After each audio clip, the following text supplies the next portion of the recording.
Welcome to another edition of Salute to Industry. Today we're going to be featuring Red Hat, which is an IT training company.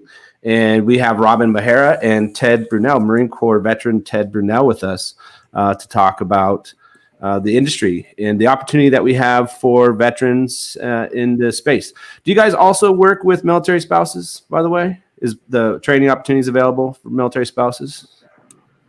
Absolutely. We're working through vet jobs in Casey, so yes. Okay, just to clarify for our viewers out there. So let's start with Robin. If you could tell us a little bit about the company and how it's encouraging veterans to apply to your training program. Yeah, absolutely. So thank you so much, first of all, for having Ted and I. Really appreciate it. And so, Red Hat Enterprise is obviously the leader in open source software. And a lot of folks know us, obviously, primarily through Red Hat Enterprise Linux. And so we're much more than that. And so we were approached, actually, I was approached by Ted, and he reached out and said, hey, I want to offer some kind of training that we have for veterans. Obviously, we do a lot through GI Bill funding.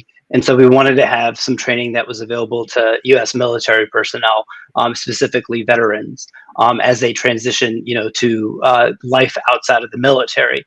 And so luckily, our parent company, IBM, put together a program called Skills Build, which allows veterans to obtain training and give them real world experience once they get out of the military. And so we're working with Skills Build and our parent company, IBM, to provide training available to all veterans. That's what's interesting to me. And if you don't mind, just a little bit more into the Skills Build aspect as far as the types of training. How sophisticated is this? Can an entry-level person come into this? Can you speak to that? And that might cross over a little bit more into what we cover with Ted as well, but just kind of expand upon that for us a little bit. Yeah, absolutely. So the training that we have through Skills Build is all self-paced training online. So it's ideal for obviously what's happening today in society with a lot of folks quarantining, not necessarily traveling. It allows you to do training at your own pace. And our training is obviously going to be hands-on, in-depth. And regardless of the skill set that you currently have, whether you have years of experience in the IT industry or maybe you're brand new and you just want to delve into that, the training that we offer actually is designed for all skill sets. And it's going to be all self-paced. It's going to be all online, obviously. Sorry, I feel like I've said self-paced is online, so we probably want to go back there. Sorry. Luckily, this isn't live, right? Self-paced. Is that what you're saying?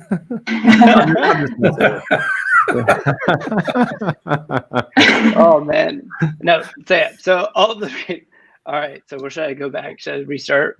No, just keep it casual. Keep it going. We're just having some fun. So we'll probably even keep this in there because we like poking fun at you. So now you're the target.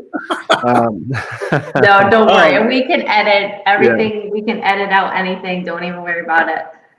But I wanted to kind of come across and let people know, you don't necessarily kind of like what level people might have the presumption like, okay, I have to be cyber. I have to be IT, to get into this. And, I think we'll cover that a little bit with Ted because people just don't know. Right. And most people that we deal with coming out of the military, over 60% don't really work in the same industry or field that they did in the service. So a lot of people like to pivot. And we all know cybersecurity is just a hot market. I mean, it's the biggest ticket in town right now. It's going to be for years to come. And for us as a program, it's where we're steering a lot of people. So I wanted to kind of like push in that direction. Yeah. So, okay. So, yeah. So obviously the training that we offer is going to be, as I've mentioned, obviously online self-paced. So regardless of the skill set that you currently have. And what's great about it is that it's very flexible. And so regardless of what job type you're looking at, what role you're looking for, whether it's software engineer, system administrator, a site reliability engineer, virtually all types of Linux postings will specifically, seek out Red Hat certified professionals.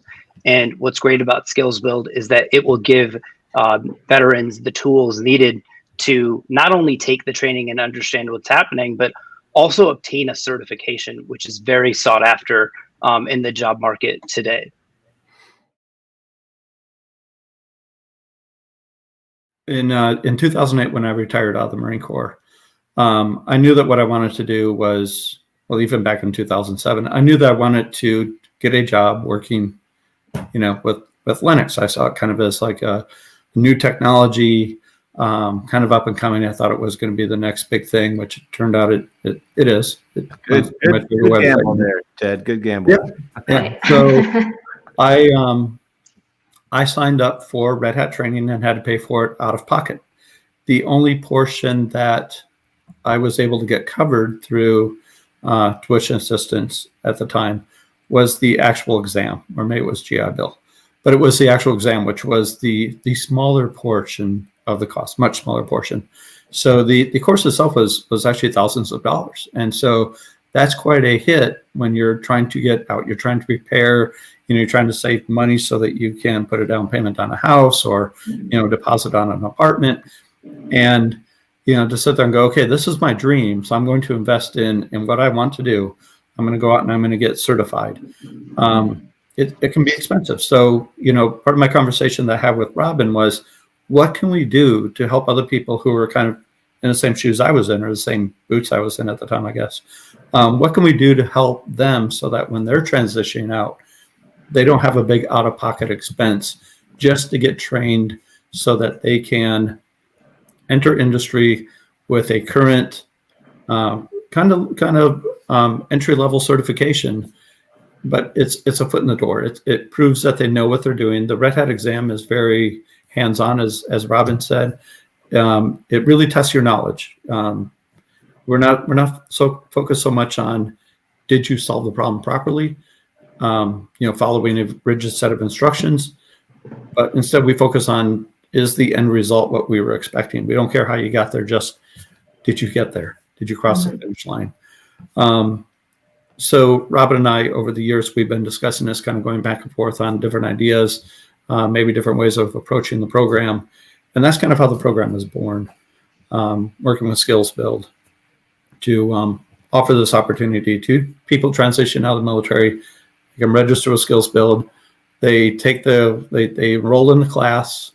I know Robin said it a bunch of times, so I'm going to say it again, self-paced. And at the end, they can go and take their exam at a Red Hat exam facility. Right now with COVID-19, we are offering exams online. So you can just take the exam in the comfort of your house. There's some requirements for the environment that you take it in and your computer setup. But at the end, if they pass the exam, they get a Red Hat certification. And they are at that point where they are ready to open the job market. They have current skills that are actually highly in demand.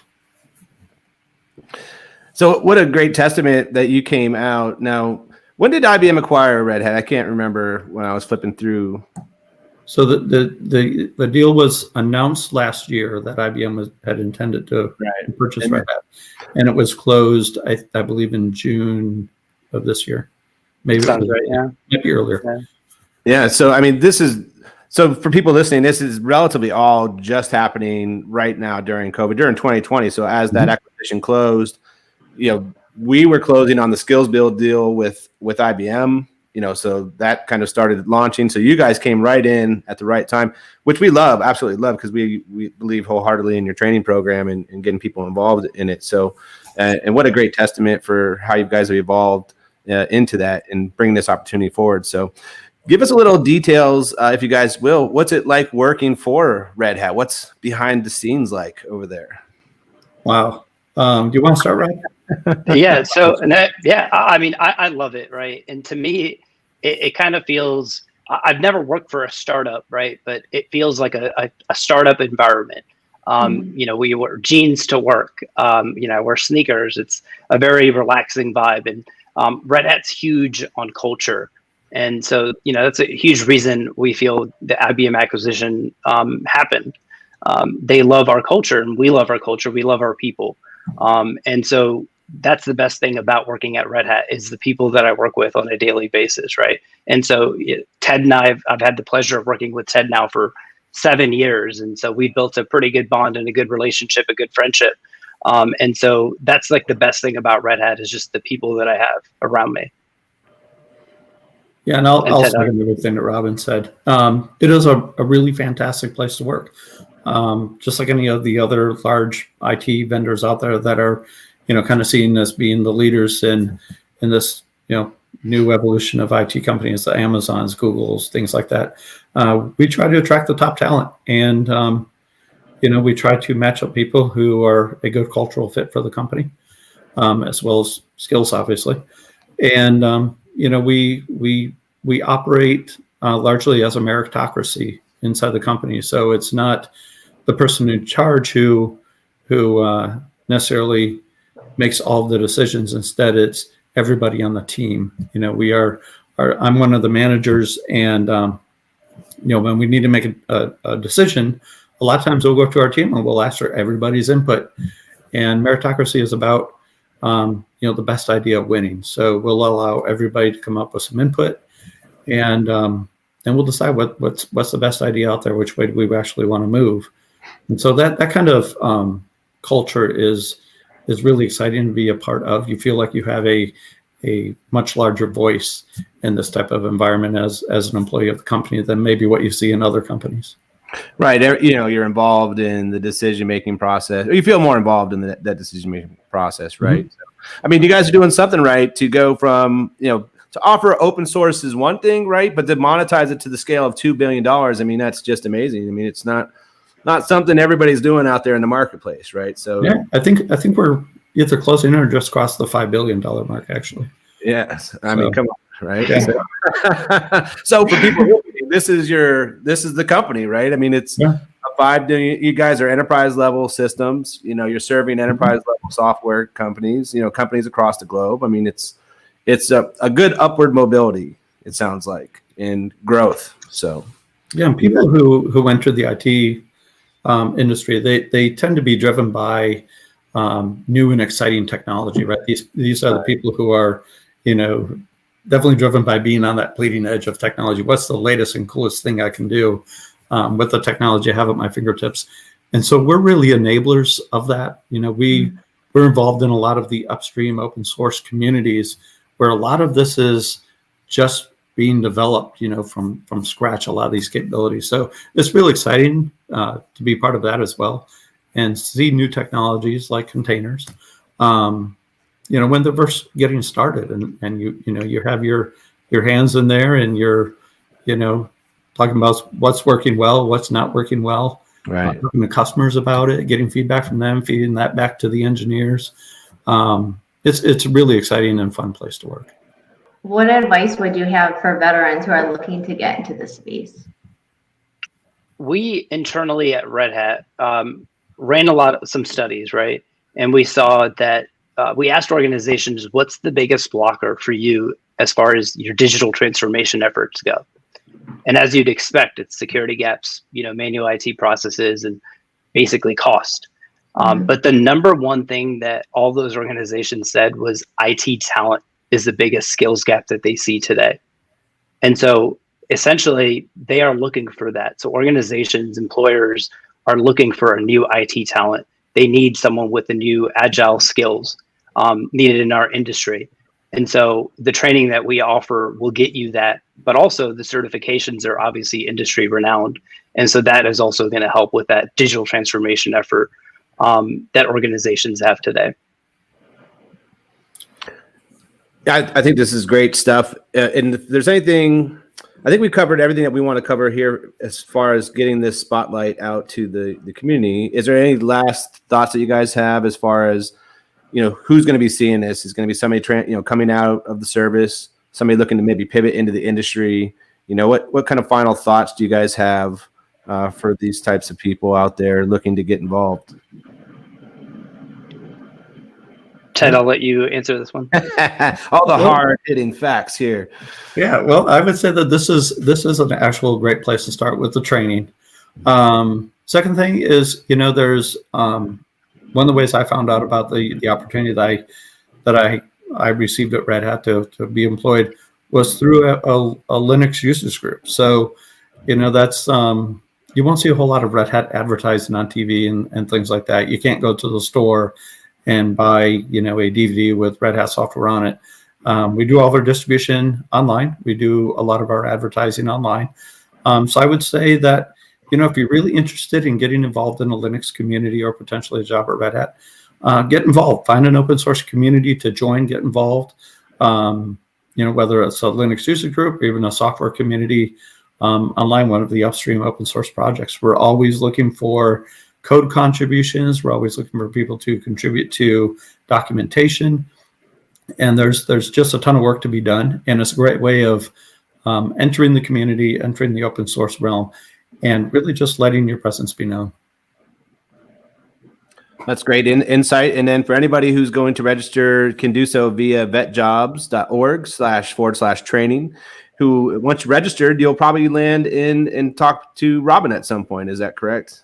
So you'll see this guy on the other end. Absolutely. Yeah. Just to recap, it is self-paced, so everybody going in there can work at your own pace. So we certainly appreciate you guys. Thanks for playing along with us and having some fun today. And hey, Ted, thank you for your service and for pushing to create this program and bringing it to people like Robin, where you guys can build this together, and now to us that we can get it out to the world and the veteran community and the guys coming out of service. So. Very proud of the work you guys are doing, and happy to spotlight it to our people. Thank you, and thanks for inviting us here today and helping us, Robin and I, get the word out about this opportunity for veterans. So we appreciate it.